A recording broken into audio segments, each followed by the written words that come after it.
दिल्लीला कृषी आंदोलन अजूनही चालू आहे। याच काळात शासनाने एक अतिशय विचित्र असा निर्णय घेतला। गंमत म्हणजे या आंदोलनकर्त्यांनी आजतागायत त्याच्याकडे लक्ष दिलेलं नाही। 19 मार्चचा तो निर्णय आहे, म्हणजे 19 मार्चच्या इंडियन एक्सप्रेसने त्याच्यावरती एक बातमी केलेली आहे। डाळ आयात करण्याचा शासनाने निर्णय घेतला। एक ह्याच्यातला विचित्र भाग असा आहे की सध्या डाळीचे भाव बऱ्यापैकी चढलेले आहेत। म्हणजे शासनाने जो हमी भाव दिला होता 6000चा, त्याच्यापेक्षा जास्त 800 रुपये, म्हणजे 6800 6900च्या पुढं होलसेल म्हणजे घाऊक बाजारपेठ म्हणतो आपण, आणि भारतातली सगळ्यात मोठी बाजारपेठ डाळीची ज्याला म्हणतो लातूरची महाराष्ट्रामध्ये, त्या ठिकाणच्याच व्यापाऱ्यांनी हे सांगितलेलं आहे की बाबा 6800 6900च्या पुढं खरेदी चालू होती घाऊक प्रमाणामध्ये, क्विंटलप्रमाणे 100 किलो म्हणजे।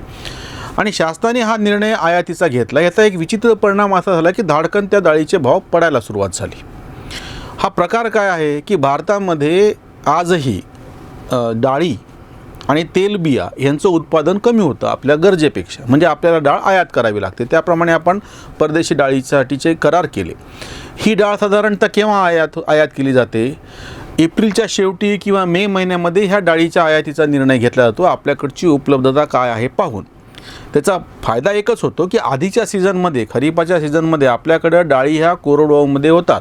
आता तर जे कृषी आंदोलन चालू आहे गहू आणि ह्याच्यासाठी तांदळासाठी, त्याच्या MSPसाठी ही पाण्यावरची म्हणजे बागायतदार पिकं आहेत। डाळी हा बहुतांश करून म्हणजे तूर, उडीद आणि मूग तिघांच्या आयातीचा निर्णय घेतला, म्हणून मी 3चं नाव घेतो, आणि त्याच 3 प्रमुख डाळी आहेत। या कोरडवाहू पिकं आहेत। हरभऱ्याची डाळ फक्त हे बागायती पीक आहे, आणि दुसरीकडून कापूस जे प्रमुख पीक आहे कोरडवाहू आहे, आणि ऑइल सीड म्हणजे ज्याला आपण तेलबिया म्हणतो सोयाबीनसारख्या, ते पण कोरडवाहूचं पीक आहे। महाराष्ट्रामध्ये बऱ्याच जणांना करडी माहिती आहे, तुरीबरोबर करडी घेतली जाते, हे पण एक कोरडवाहूचं पीक आहे।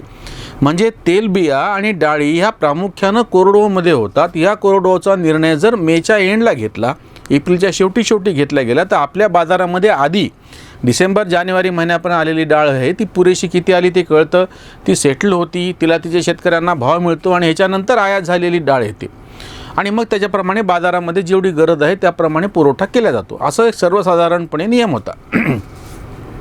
आता अचानक की जेव्हा डाळीचे भाव वाढायला लागले हे पाहून सरकार अस्वस्थ झालं। 5 राज्यातल्या निवडणुका तोंडावर आहेत, त्याच्यामुळे त्यांनी ताबडतोब म्हणजे जो निर्णय मेच्या एंडला घ्यायला पाहिजे, एप्रिलच्या शेवटी की जायला पाहिजे, तो निर्णय तातडीनं मार्चमध्येच घेतला। आता ह्या डाळीचे आयात झाल्यामुळे सध्या बाजारात असलेल्या डाळीचे भाव पडले। ह्याचा तोटा कसा होतो? डाळ वाढती केव्हा? आजही आपल्याकडे डाळ कमी आहे। डाळ कमी आहे, आपल्याला परदेशातून आणावं लागते, अमूल्य असं परकीय चलन खर्च करावं लागतं, तेलबिया कमी आहेत। मग ह्यांची वाढ व्हावी, ह्याचं उत्पादन वाढवण्यासाठी 2 मार्ग आहेत। एक तर डाळीमध्ये आधुनिक तंत्रज्ञानयुक्त बियाणं म्हणजे जेनेटिकली मॉडिफाय GM बियाणं म्हणतो आपण, ते यायला पाहिजे डाळीमध्ये आणि तेलबियामध्ये। आणि दुसरा भाग म्हणजे की ह्यांना जेव्हा बऱ्यापैकी भाव मिळतो तेव्हा तो भाव पाडण्याचं षडयंत्र केलं नाही पाहिजे।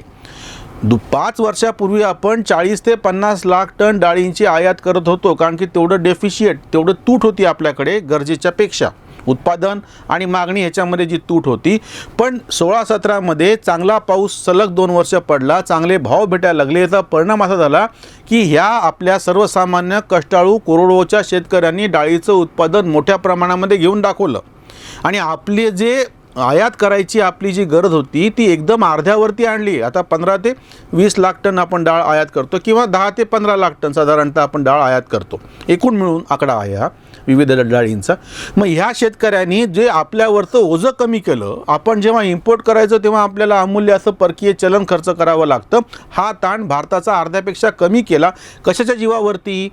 कोरडवाहू शेतकऱ्यांनी त्यांना फक्त थोडासा चांगला भाव भेटला आणि निसर्गाची अनुकूलता भेटली, म्हणजे पाऊस थोडासा लांबला। खरीपाचं हे पीक आहे, त्याच्यामुळे जर थोडासा उशिरापर्यंत पाऊस पडला तर डाळी चांगल्या येतात, हा आपला अनुभव आहे। असं असताना शेतकऱ्यांच्या पदरी थोडासा पैसा पडतोय असं पाहिलं की ही सगळी लॉबी अस्वस्थ झाली, आणि त्यांनी लगेच डाळ आयातीचा निर्णय घेतला, आणि डाळीचे भाव पडायला सुरुवात झाली। हा अतिशय घातक असा शेती विरोधी निर्णय आहे। एकीकडं तुम्ही जे 3 कृषी कायदे आणलेले आहेत, हे कृषी कायदे भारतातल्या शेतकऱ्याला बाजारपेठेचं स्वातंत्र्य देतात, भारताअंतर्गत कुठेही माल तुमचा विकायची परवानगी देतात, कृषी उत्पन्न बाजार समितीची जाचक अट काढून टाकतात, कॉन्ट्रॅक्ट फार्मिंगला परवानगी देतात, इसेन्शियल कमोडिटी ॲक्ट म्हणजे आवश्यक वस्तू कायदा तो शिथिल करतात. असे वेगवेगळे म्हणजे एकीकडून तुम्ही त्याला प्रोत्साहन देतात चांगली. म्हणजे आपल्याकडे अशी एक म्हण आहे ना की त्या शेळीच्या समोर वाघाचं चित्र टांगून ठेवायचं आणि तिला खाऊ घालायचं. म्हणजे तिला समोर हिरवं गवत आहे ते पचत नाही कारण की समोर वाघाचं चित्र आहे आणि अन्न तर आहे, म्हणजे तिला मरू पण दिलं जात नाही आणि तिला वाढू पण दिलं जात नाही. त्याच पद्धतीनं एकीकडून तुम्ही शेतकऱ्याला असं म्हणतात की तुम्हाला किती संधी आहे, तुम्हाला आम्ही सगळी परवानगी दिलेली आहे, तुम्हाला जाचक हाती तुमच्या पायातल्या बेड्या सोडलेल्या आहेत, हे 1 नेशन 1 मार्केट देशांतर्गत एक बाजारपेठ केलेली आहे. आणि त्याचबरोबर डाळीच्या आयातीला परवानगी देऊन तुम्ही पिकवलेल्या मालाची नासडी करण्यात येते भावाची. म्हणजे 4-5 महिन्यांपूर्वी 6 महिन्यांपूर्वी ऑक्टोबर-नोव्हेंबरच्या काळामध्ये कांद्याला निर्यात बंदी लावली होती. का तर कांद्याचे भाव चढले होते म्हणून. म्हणजे भाव एखाद्या मालाचे थोडेफार चढले की एक हत्यार दुहेरी वापरलं जातं. समजा आपल्या देशांतर्गत भाव चढले तर बाहेरून माल आणून स्वस्तामध्ये विकला जातो म्हणून भाव पाडले जातात, किंवा जेव्हा आपल्याकडचे भाव चढले त्याला बाहेर मागणी आहे तर आपली निर्यात रोखून, जशी कांद्याच्या बाबतीत झालं होतं की पुन्हा इथले भाव पाडले जातात. म्हणजे दोन्ही माध्यमातून म्हणजे आयात आणि निर्यात हे शस्त्र आपण अशा पद्धतीनं वापरतो शेतीच्या बाबतीमध्ये की त्याच्या तुम्ही वापरा दोन्हीसाठी, पण त्याचा परिणाम एकच आहे की त्या मालाचे भाव देशांतर्गत पाडले जातात. या शेतकऱ्यांनी आपल्याला जेव्हा अन्नधान्याची कमतरता होती, देश बाहेरून धान्य आणून आपल्या लोकांना पुरवावं लागायचं, तेव्हा लोक जगायचे. अशी परिस्थिती असताना 1965ला हरित क्रांतीने आपल्याकडे धान्य पुरेसं या शेतकऱ्यांनी पिकून दाखवलं, म्हणजे हरित क्रांती झाली. त्याच्यानंतर ज्याला आपण श्वेतक्रांती म्हणतो, ऑपरेशन फ्लड म्हणजे दुधाचा महापूर योजना राबवल्या गेली. योजना काहीच नव्हती ती, फक्त अनुकूलता शेतकऱ्यांना दिल्या गेल्याच्या नंतर शेतकऱ्यांनी मोठ्या प्रमाणामध्ये दुधाचं उत्पादन करून दाखवलं. त्याच्यानंतर तिसरा जो त्याच्यामध्ये ज्याला क्रांती आपण म्हणतो आपल्याकडे झालेली म्हणतो ती फळावळ. एक तुम्ही 20-25 वर्षापूर्वीचं चित्र पहा की कुठल्याही छोट्या गावच्या बसस्टँडपाशी जर तुम्ही गेलात तर गाड्यावरती किती फळं दिसत होती आणि किती काळ दिसत होती वर्षातली. आणि आत्ताचं चित्र असं आहे संपूर्ण भारतातलं. आपण त्याच्यातलं उदाहरण म्हणून महाराष्ट्र घेऊयात. महाराष्ट्राच्या कुठल्याही छोट्या गावामध्ये तुम्ही बसस्टँडपाशी किंवा मुख्य रस्त्यावरती ज्या ठिकाणी गाड्या थांबतात त्या ठिकाणी जाऊन पहा, मोठ्या प्रमाणात गाड्यावरती वर्षभर फळं तुम्हाला दिसतील. ह्याच्यासाठी कुठली MSP नाही, कृषी उत्पन्न बाजार समितीची तर आता शिल्लक नाही. कारण आणि फळांवरती मोठ्या प्रमाणामध्ये प्रोसेस होत आहे. म्हणजे आम्ही हरित क्रांती करून दाखवली, धनधान्य म्हणजे धान्याचं उत्पादन मोठ्या प्रमाणात घेऊन दाखवलं.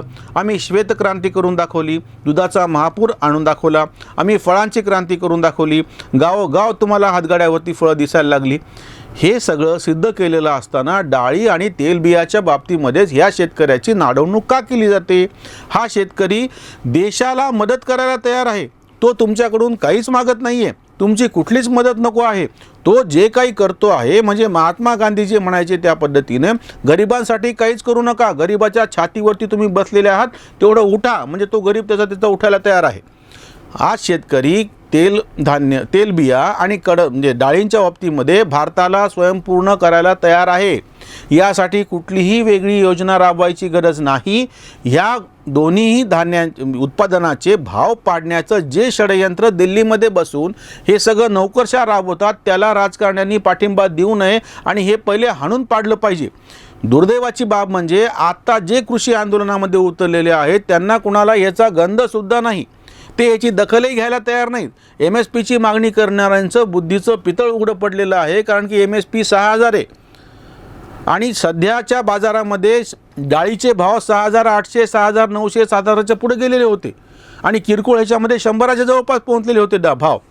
म्हणजे तुमचे MSP काहीच कामाची आलेली नाही ना. आणि ह्याच्या नेमकं उलटं, जेव्हा डाळीचे भाव चढले, डाळीचे भाव जेव्हा कोसळले आणि तेव्हा MSP प्रमाणे खरेदी करायला म्हणाले तेव्हा सरकारने हात मागे घेतले. म्हणजे आत्ता जे आंदोलनकर्ते आहेत त्यांनी आत्ताच्याच परिस्थितीला डाळीच्या बाबतीमध्ये उत्तर द्यावं आणि त्यांचे जे सगळे पाठीराखे आहेत त्यांनी याचं उत्तर द्यावं की तुम्ही पाण्यावरच्या बागायती पिकांचं समर्थन करत होता आणि आता ज्या कोरडवाहू पिकांची गंभीर समस्या निर्माण झालेली आहे त्या समस्येच्या बाबतीमध्ये त्याच्याकडे तुम्ही पाहायला तयार नाही, त्याच्यावरती विचार करायला तयार नाही. शासनाने डाळीच्या आयातीचा अतिशय घातक असा हा निर्णय तातडीनं मागे घेतला पाहिजे. डाळीच्या बाजारामध्ये आणि तेलबियांच्या बाजारामध्ये हस्तक्षेप केला नाही पाहिजे. तसं जर केलं तर आणि कोरडवाहू शेतकऱ्यांच्या बाबतीमधले सगळ्यात गंभीर बाब म्हणजे हा उद्योग सर्वात जास्त क्षेत्रामध्ये पसरलेला आहे आणि सगळ्यात जास्त लोकसंख्या कोरडवाहू शेतीमध्ये अडकलेली आहे. मग तुम्हाला इतक्या लोकसंख्येला त्याचा लाभ पोहोचवायचा आहे, त्या तुलनेमध्ये पाण्यावरची पिकं ही मर्यादित शेतकरी लोकसंख्येची बाब आहे, कोरडवाहूची पिकं ही सगळ्यात जास्त शेतकरी लोकसंख्येची बाब आहे. त्याच्यामुळे ह्या कोरडवाहू पिकांच्या भावाशी असल्या पद्धतीनं खेळ करू नये आणि शेतकऱ्यांना अशा पद्धतीनं त्यांच्या शेतमालाच्या बाजारभावाची नासडी करू नये. डाळीची आयात शेतकऱ्याचा घात, डाळीची आयात शेतकऱ्याचा घात.